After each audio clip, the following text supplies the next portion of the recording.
Welcome. We've had a great day of films, and we're capping it off with yet another one of my discoveries, The Unseen, from 1946, starring Joel McCrea and Gail Russell and Herbert Marshall, and produced by John Houseman and directed by Lewis Allen. And I'm really, really thrilled to have a special guest here to introduce the film and talk about Joel McCrea and many other things. He is, if I could read his whole resume, we'd be here for the next hour, but I won't do that. But he is an actor, producer, businessman. He is also the chairperson of the McCrea Ranch Foundation in Ventura County. And he's also my buddy from the Sagebrush Cantina Lunches in Calabasas. Please welcome Wyatt McCrea.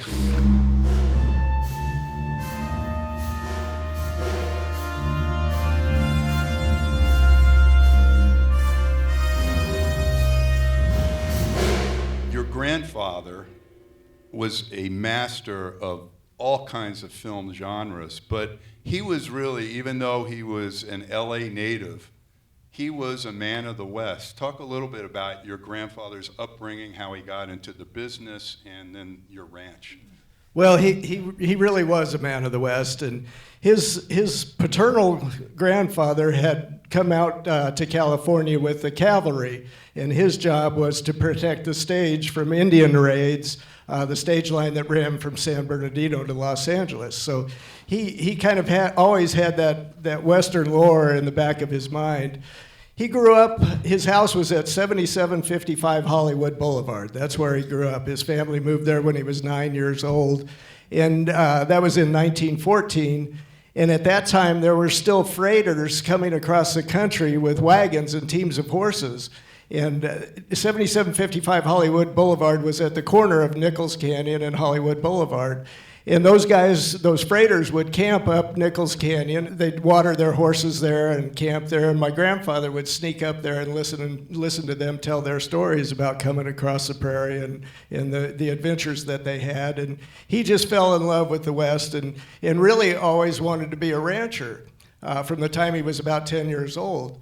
But of course, growing up in Hollywood, he came up with the industry, you know? I mean, right. In the early teens, he would ride his bike down to where D.W. Griffith was filming Intolerance. His paper route included people like William S. Hart and C.B. DeMille. He got to know Chaplin at an early age. He just came up with the industry, you know. I think it was meant to be. There was no, you know, it just was part of who he was going to be. But having gotten into the film business and then later on having enough money to buy a ranch, that's what he really wanted to be, was a rancher. And he always joked that he only acted so he could afford to ranch. So, now he was very close to Will Rogers, who I think kind of told him early on, you know, hey, they're not making any more land. He did 2 movies with Will, and Will asked him, what are you going to do with the money you're making in Hollywood? And my grandfather said, well, I hope to buy a ranch someday. And Will said, don't wait for someday. He said, if you wait, you'll end up like all these other actors. You'll buy a big convertible, you'll cruise up and down Hollywood Boulevard winking at the girls, and you'll have nothing left in the end. So, yeah, it was on his advice. My grandfather had been looking for a ranch, and he told Will about it, and he had found this one, but he didn't have enough money for the down payment. And so Will said, well, here, go talk to this guy. And he wrote the name of his banker on the back of his business card, and my grandfather had a loan for the ranch the next day. So it was, his connection with Will was pretty good. And then after he bought the ranch, Will came out and he said, well, I don't have to worry about you now. If you don't make it as an actor, he said, I know you can have a milk cow in the garden. At least I'll know you'll eat and drink. So.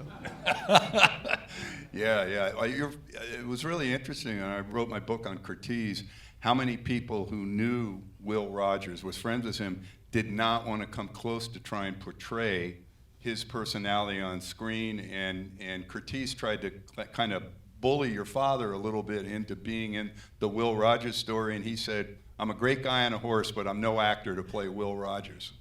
Yeah. Well, they came after him because they knew he'd been such good friends with Will and had been very close to him. And my grandfather always referred to Will as a second father. That's how close they were. But when it came time to do that film, he said no. He said I could never do it. justice. He didn't feel like he could play Will to the degree that it needed to be done. But he recommended Will Rogers Jr. for the role because he said he looks just like his father. He said he knows his mannerisms, he looks like him, and it actually turned out to be pretty good. He got a good performance out of Will Rogers Jr. So your grandfather, he seemed to just go from different genre to comedy, the Preston Sturges comedies with Sullivan's Travels, going all the way back to The Most Dangerous Game, running through the RKO jungle with Fay Wray. And the King Kong set. Yeah, and all of that stuff. How did he, I know he took his acting serious, but he didn't seem to take Hollywood too seriously. Well, he didn't. He had the ranch, and that's really what he loved to do. So Hollywood was a means of making a living for him. It afforded him to do what he really wanted to do. But he loved what he did. Don't get me wrong. He loved acting. It was like I said, it's something he grew up with, and he loved doing it. And of course, early on when he was under contract, he did a lot of comedy and drama, and he did what he was told to do. You got a salary back in those days, and you took the film they told you to take. But until you got to a certain level where you could kind of dictate a little bit, but which is what happened with him. In 1946, after he made The Virginian, he decided just to make westerns from that point on, and he only did one non-western after 1946. But doing westerns, which is what everybody remembers him for, was easy for him. He didn't have to push himself too hard. When he was home, he was wearing a hat and a pair of boots anyway. So going to the studio and putting on a hat and a pair of boots was just like going to work any other day. But some of his best films, in my opinion, are especially the comedy, especially the Sturges stuff. Palm Beach Story, Sullivan's Travels, and then of course Foreign Correspondent with Hitchcock is a great one. The More the Merrier, with George Stevens. During the recent TCM Classic Film Festival, when they gave George Stevens Jr. the Robert Osborne Award, they showed George Stevens, A Filmmaker's Journey, that had been remastered into 4K, and seeing your grandfather there, he talked about Stevens with such respect, saying, you really wanted to work hard for this guy because, someone came to him and said, well, shouldn't Gary Cooper or Cary Grant be in The More the Merrier with Jean Arthur in this farce? And Stevens says, no, this is McCrea's role. McCrea is the one right for this. I picked him. He said, you really wanted to work hard for a guy like that. Well, he loved working with George. There was a handful of directors that were at the top of his list, and George was one of them, and of course Preston Sturges was one of the others. Frank Lloyd, William Wellman, some of those guys. But yeah, I can't see anybody else in that role, except my grandfather. But, not at all. And he did talk about that whole scene with Jean Arthur where they're sitting on the stoop, and he said, I'm just ad-libbing, catching feels on her. Well, and she didn't know a lot of that was coming, so it kind of surprised her. So you got a real reaction out of her, that's for sure. And he was getting pretty handsy there, Talk a little bit about your grandmom, because your grandfather and your grandmother had one of the most successful marriages in Hollywood. How long were they married? Well, my grandfather passed away on the morning of their 57th wedding anniversary, and she was by his side. So yeah, 57 years, which was kind of unheard of in Hollywood in those days. Well, in these days, any days in Hollywood, it's kind of unheard of. But yeah, they met on a film, and The Silver Cord, an early one that they had done together, and the romance just kind of bloomed, and they went from there. They ended up doing 4 films together, of which Four Faces West is my favorite of the 2 of them together. But Wells Fargo is also another great one. But she kept your grandfather on the straight and narrow, more or less. She did, yeah. She kind of put the hammer down, after they got married. But he enjoyed himself beforehand, and so Of course he did. I was talking to Wyatt the other night, and I said, hey, I just watched your grandfather in a Western, Wichita, pretty good Western. And I said, yeah, he played Wyatt Earp cleaning up Wichita. And he says, who do you think I'm named for? My grandfather played the role a few years before I was born, and my dad thought that was a good Western name, so I'm stuck with it. So. Yeah. As a kid, it was, I heard everything that rhymes with Wyatt and Earp and all that sort of good stuff. But as an adult, it's not too bad. People tend to remember it. So. Yeah. talk a little bit about the ranch, the foundation, what the ranch is today, your role in it, and what the deal is, because for those of you that haven't been out there, it is really the last bit of open country, I think, in Ventura County. Yeah, well, it's one of the last pieces that's still together, and you know, our infrastructure on the ranch dates back to 1890, and we're one of the few standing examples of a ranch, an early California turn-of-the-century ranch that's still pretty much all in one piece. Some of the acreage was sold off over the years, but we donated what was left of the ranch, about 355 acres that's left. We donated to our local park district so that it will remain as open space and won't be developed. And yeah, That's right. And I started a foundation at the same time to help raise money to keep the infrastructure restored and rehabilitate some of it. Obviously, when you have an infrastructure that old, there's always something that needs fixing or repairing. But nobody likes to give money to a park district, so we try and raise money. Everything we raise stays at the ranch and goes into the infrastructure at the ranch. So we do movie nights about once a month during the summer, and there's a few of you here that have been to our summer movies. June, July, August, and September. I have a big 20-foot blow-up screen, and we show my grandparents' movies outside. It's a lot of fun. We always get a good crowd. They're sold out every year, and so you know, we do stuff like that. We have a big fundraiser coming up next weekend, which is the only time I open the main house, and we'll tour the main house and have a barbecue and that sort of thing. So it's a labor of love in a lot of respects, you know. But for me, my grandparents did so much for me growing up and throughout my life that it was one way I could give back to them. And it was very important to my grandmother before she passed to know that the ranch and the buildings were going to be restored. And so now we have everything's been placed on the National Register of Historic Places. So we have some federal. All right, they can't get it away from you. They can't. The bureaucrats can't take it from you. Hopefully not. Yeah, hopefully not. Hopefully not. Wyatt has brought several copies of his book, and talk a little bit about this book, originally written by Tony Thomas, but you revised it extensively. Yeah, this book, and I have some copies out in the lobby afterwards, but this book was originally written by Tony Thomas, who did several filmographies on some various actors.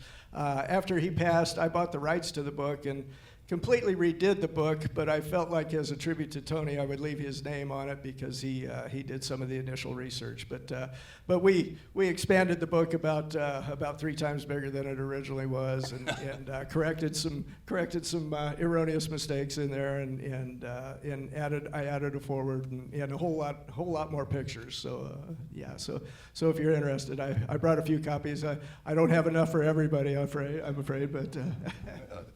There'll be some there. So The Unseen, this was really a change of pace for your grandfather, and this was not the type of movies that he was doing at all.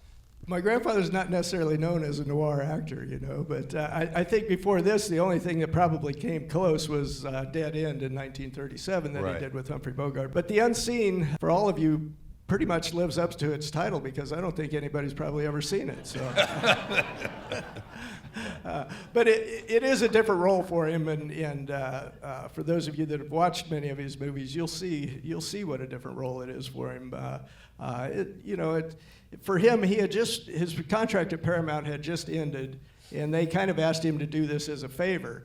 And he had done so many great films at Paramount, he was happy to do it as a favor. And of course, he'd worked with Herbert Marshall before in Foreign Correspondent, Hitchcock film. So it's a departure, but he's great in it. It's a solid little story for sure.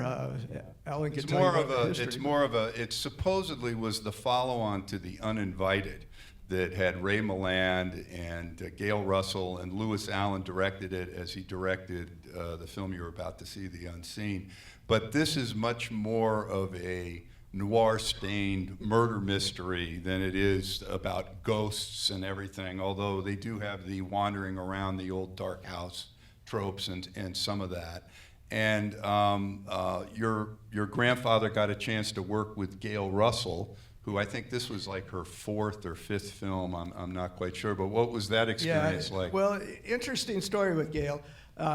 the first day of filming, and of course, most of you know, films are shot out of sequence. So the first day of filming was a big kiss scene that they had to do, and so, you know, my grandfather kissed Gail, and she just hung on. She wouldn't let go. She just hung on, and she kept kissing. And he said he wanted to pull away, but he didn't want her to think she had bad breath or anything like that, you know. So he was very sensitive about it. So he just stayed there, and she finally broke away and just started laughing and said, "I've been waiting for 5 years to do that to you." And he said, "What do you mean?" And she said, "When I was 14, a girlfriend and I were at the bus stop, and we saw you come out of Security First National at the corner of 14th and Wilshire in Santa Monica, and we came up to you and said how much we enjoyed your films and we hope to work with you one day." And she said, "This is that day." So, and he actually remembered the occurrence, but he didn't put two and two together until she mentioned who she was, or, you know, that she had been that little girl. So yeah, it was pretty funny. And Lewis Allen, the director, said, "McCrea, you ought to give back your day's salary for that kiss." So. Yeah, she was Gail Russell. A friend of mine did an interview with Lewis Allen, and it was really, really tough. She got signed because one of the casting directors at Paramount picked up a couple Santa Monica high school kids hitchhiking, and they said, "What do you do?" And, "Oh, I'm the casting director at Paramount." And he says, "We have a girl in our high school that's more beautiful than Hedy Lamarr." And so this guy followed up on that, and there was Gail Russell. And she had a very aggressive mom who became a stage mom, unfortunately, but she was absolutely terrified of acting. And when she did The Uninvited, Lewis Allen and Ray Milland had to coach her like 2 sentences at a time because she would go up. And unfortunately, this nervousness and her anxiety transposed into a severe drinking problem, and she ended up, her life was over, I think, at age 36. 36, yeah. Yeah, really a tragic story, and people were very protective of her. I know your grandpa, John Wayne, was in The Angel and the Bad Man with her, Randy Scott, later in 7 Men from Now. Everybody loved her. I mean, she was a cute girl and very, very outgoing, and everybody loved her, but like Alan said, she had a tough life. I mean, she was only 19 when she made this film, and you know, when you think about it, this was her 4th or 5th film. She'd been working for a few years, so she was pretty young when she got into it. And yeah, and her mom, from all my grandfather said, was just overbearing to her, you know, and that was her one escape. And it's so sad to see such a talent, you know, end at age 36. But. Yeah. The other thing is there's 2 kids in this movie that play this, and they are the actual kids of Ben Lyon and B.B. Daniels, the 2 actors, and they're actually good. They're very good. They're very good. They're very good, and also as an added attraction, a former guest at this festival, the one and only Norman Lloyd, is also in here. People remember. No one ever will forget Norman Lloyd. You know. So, of your grandfather's pictures, do you have a favorite, or is that asking you which one of your kids you like the most? Or, I mean, do you have a favorite? It's a loaded question. It is. Yeah, no, as we were talking earlier, he did so many different genres, you know, comedy, drama, and westerns, of course. But so I have different favorites for different genres. But the ones that float to the top: Sullivan's Travels, Palm Beach Story, of course. Foreign Correspondent, the more the merrier, top 4 right there. But of the westerns, Ride the High Country is probably right there at the top for me. He and Randolph Scott, yeah. And then, you know, the ones he did with my grandmother, Wells Fargo and Four Faces West, I just love to see them together. You know, the pairings are very, I can see it in their eyes, you know, in the scenes when they're looking at each other. I see things that probably other people don't just because I knew them, you know. Of course, yeah. of course. But those are the ones that float to the top. Yeah, and you told me during dinner that Stevens wanted him to play the Van Heflin part in Shane. In Shane, yeah. George Stevens asked him to play that, but he felt like, you know, that was kind of a second lead lead to Alan Ladd in the film, and he felt like if he played a second lead, then from that point on, they would only want him for second leads, and he didn't want to be a second lead. He'd been a leading man his whole life, or his whole career pretty much. So, and he knew it was Alan's film, you know, and my grandfather had a pretty big name in those days, and he didn't want to overshadow Alan or take anything away from Alan because they were good friends, and he just felt it was best that he resigned himself from that one. And George understood. He never fought him on it. He said, "I understand." Right. They left it at that. Right. And Van Heflin was great. So, what do you think your grandfather, his legacy? You were so close to him personally. You have a bigger. I think you have a bigger window than we looking at his movie career. But what do you think your grandfather's legacy really is? Well, you know, well, to me, I mean, he was bigger than life to me, you know. I mean, but I think, in general, he would just like people he'd like to be remembered as a good, solid actor, but more importantly, a good person, and that's what he tried to be above all. I think, you know, he tried to help people as best he could. You know, Veronica Lake, I'll just use it for instance, who was another one that had some issues, you know, privately with the bottle and various things. And he saw her later in life. She was working as a cocktail waitress somewhere, you know, and he sent her a check anonymously. He didn't want her to know it was him, but that's the kind of person he was. You know, he helped kids go to summer camp. He put kids through college. He had a scholarship that nobody knew it was him, but those are the kind of things I think he would want to be remembered for more than anything, you know. Yeah, I had a friend of mine that did a long interview, a colleague of mine, Pat McGilligan, and he said, Joel McCrea, he said, somebody you're instantly comfortable with, and you thought of that line from Sidney Greenstreet in The Maltese Falcon, I like to talk to a man who likes to talk. That's right. Well, you could ask my grandfather a question, he'd be talking for 2 or 3 hours, I'll tell you that. But he you know, growing up in Hollywood and knowing everybody that he did, he had a lot of great stories, I can tell you. Well, I think we're going to add to his legacy as we watch this movie because, like you said, I don't think hardly anybody in this theater has seen it. And I actually got to do the commentary track for it for one of our sponsors, an Australian company. So, anyway, with that, Wyatt, thanks so much for coming. Thank you for having me. Absolutely. And he'll be signing his book afterwards. And let's watch The Unseen.